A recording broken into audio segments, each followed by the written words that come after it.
a buscar la base por la cantidad de documentos. Creo que fue eso. Exactamente. En realidad lo que pasa es que con nuestro grupo Procesamiento de Lenguaje Natural en la Facultad de Ingeniería tenemos avidez por los datos. Claro, ahí Y gran necesidad de contar con datos para poder trabajar.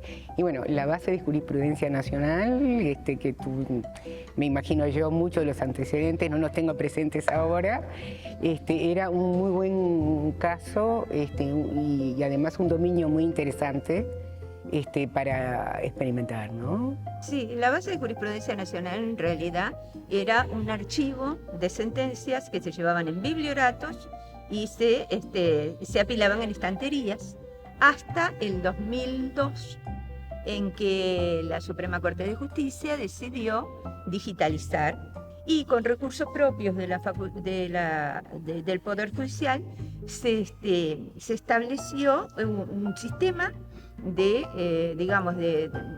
sistema de almacenamiento, un banco de datos, en el cual se incorporarán las sentencias, comenzando al principio en una forma bastante precaria, con el trabajo de los magistrados más jóvenes que incorporaban sentencias, y bueno, y ahí empezamos a trabajar con la incorporación de sentencias a la base, que en este momento anda alrededor de los 80.000 documentos. Sí, nosotros en el proyecto trabajamos con 60.000 más o menos. 77 o 73.000, 77.000 creo, Sí, por ahí. de ese orden. Y después, que cumplían ciertas condiciones, eran un poco menos.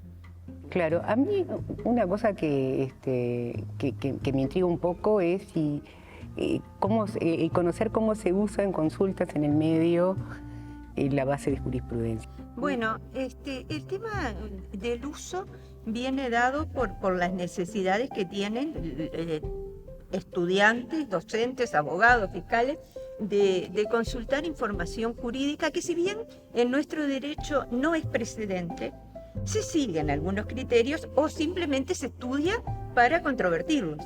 O sea, hay veces, por distintas circunstancias de cambios sociales, hay criterios que van cambiando a lo largo del tiempo en la sociedad. Y eso se refleja en todo el ámbito de la justicia, y tener la jurisprudencia mayoritaria, ordenada, de acuerdo y con referencias a en qué se basan, a qué doctrina siguen, a qué ley, qué decretos, o sea, qué normativa está en el fondo, permite, por ejemplo, ya desde el arranque, yo como tengo los dos sombreros, que soy docente en práctica y en la universidad, cuando les mandamos a hacer un trabajo de tipo individual o colectivo, monográfico, sobre un tema concreto, los estudiantes se encuentran ahí cómo resolvió la justicia. Por supuesto que los abogados encuentran los argumentos en favor y en contra del interés de su cliente. Y eso va circulando como un sustento jurídico, como podía ser antes un repertorio. O sea, los repertorios de jurisprudencia existieron siempre.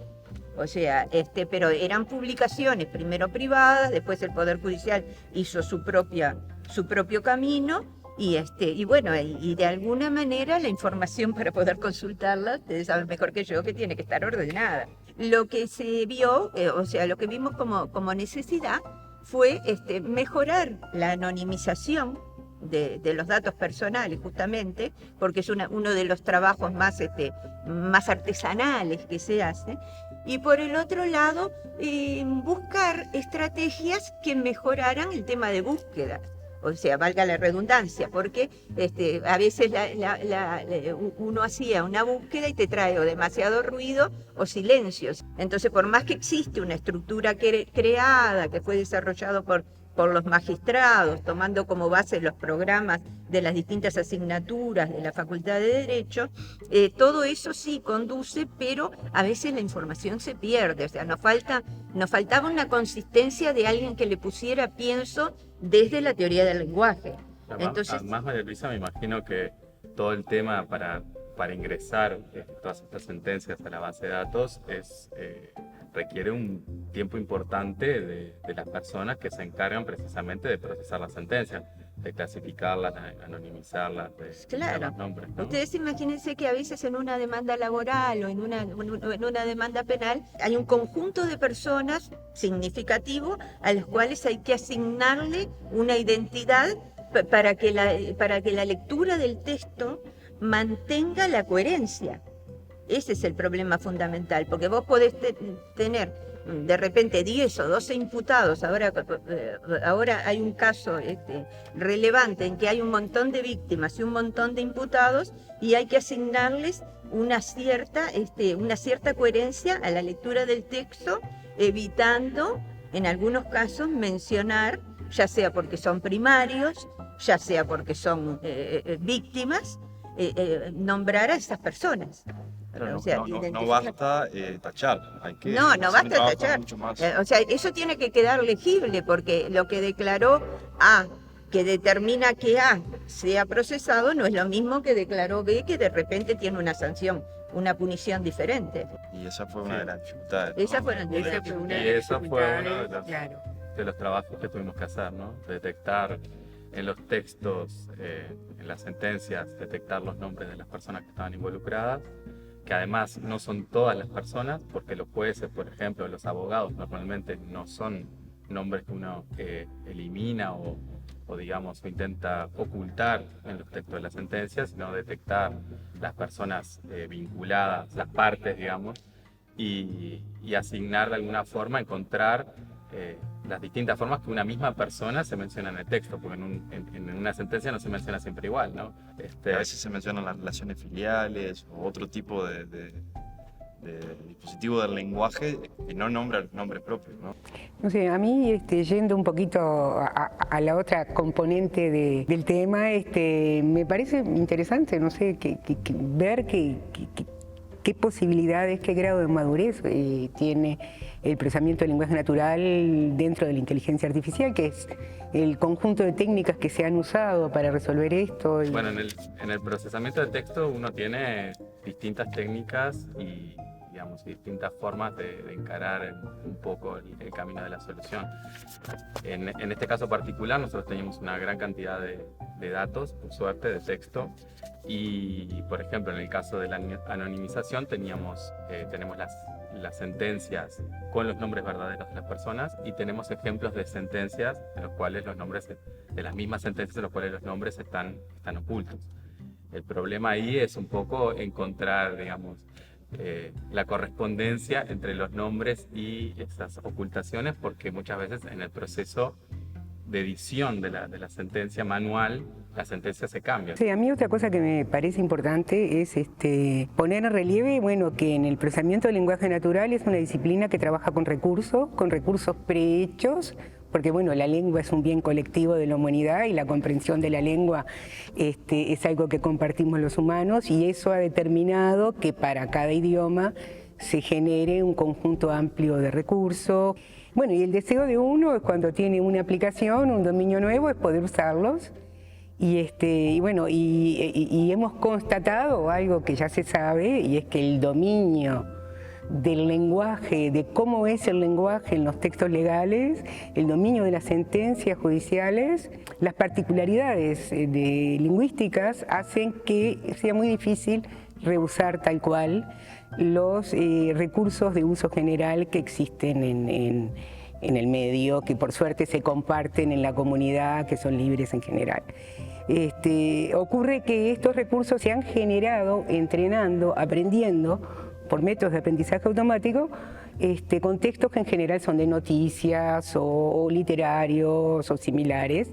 Y bueno, entonces estuvo muy bien esto, porque permitió empezar a trabajar en algo que sería un subárea nueva, que es, bueno, trabajemos con textos para el dominio legal que tiene sus propios problemas, que tiene sus particularidades lingüísticas, y no sé, y es como un inicio. Estuvo el tema de la anonimización, creo que pueden haber muchos otros, que sería muy interesante tratar de explorar, y está claro que es una tendencia mundial el avanzar en este sentido.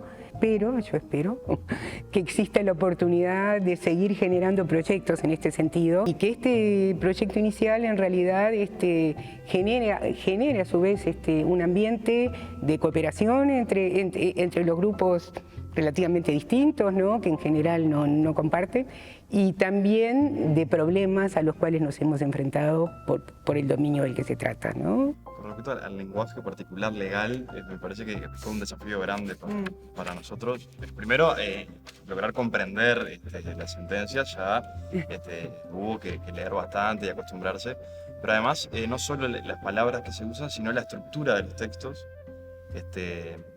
Como que ahí hay más información de la que a simple vista se puede ver. Entonces, por ejemplo, para nosotros nos pareció muy interesante el tema de la parte, que hay una parte del texto que está bajo un subtítulo visto, considerando, después finalmente lo que resuelve el juez o la jueza.